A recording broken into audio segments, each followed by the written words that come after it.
ఈరోజు నేను ఇక్కడికి వచ్చింది మళ్ళీ పడకేసినటువంటి నిర్మాణ రంగాన్ని పైకి తీసుకురావాలి అనే ధ్యేయంతో నేను ఇక్కడికి వచ్చాను. మీకందరికి కూడా నూతన సంవత్సర శుభాకాంక్షలు. తొందరలోనే సంక్రాంతి కూడా వస్తుంది. సంక్రాంతి శుభాకాంక్షలు.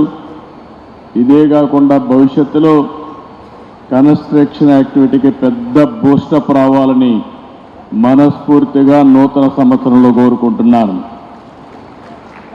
ఈరోజు మీరు చూస్తే ఎన్నికలప్పుడు మేము చూసాం, నిర్వీర్యమైన రాష్ట్రం, ఎక్కడికి పోయినా సమస్యల వలయం, అన్ని రంగాలు కూడా పతనావస్థకు చేరిపోయినాయి. నిర్మాణ రంగం అయితే అడ్రస్ లేకుండా పోయే పరిస్థితి వచ్చింది. మేము ఆ రోజు ఒకే మాట చెప్పాం, మమ్మల్ని ఆశీర్వదించండి, మళ్ళీ ఆంధ్ర రాష్ట్రాన్ని అన్ని రంగాలలో అభివృద్ధి చేసే బాధ్యత మేము తీసుకుంటామని చాలా స్పష్టంగా ఆ రోజు మీ అందరికీ హామీ ఇచ్చాం. మా హామీలు నమ్మారు. ఎప్పుడు చరిత్రలో నేను చాలాసార్లు ఎన్నికల్లో పోటీ చేశాను, కానీ స్ట్రైక్ రేట్ చూస్తే 93%, అంటే పెట్టిన అభ్యర్థుల్లో 93% గెలిచారు. అదే సమయంలో 57% ఓట్లు కూడా వేశారు. ఆ నమ్మకంతోనే మేము వచ్చిన వెంటనే మీరు ఒక్కసారి ఆలోచిస్తే పునర్నిర్మాణం ప్రారంభించాం. ఎటు చూసినా విధ్వంసమే, ఎటు చూసినా అంధకారమే. ఎటు పోవాలంటే కూడా ఇప్పటికి కూడా మాకు ఇంకా చాలా సమస్యలు ఉన్నాయి. కానీ అడుగడుగునా ప్రతి ఒక్కరోజు కూడా ఆలోచిస్తున్నాం.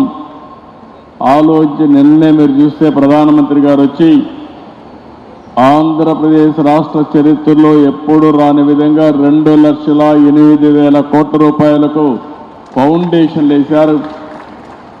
ఇంకో పక్క ఇనాగరేషన్లు చేశారు.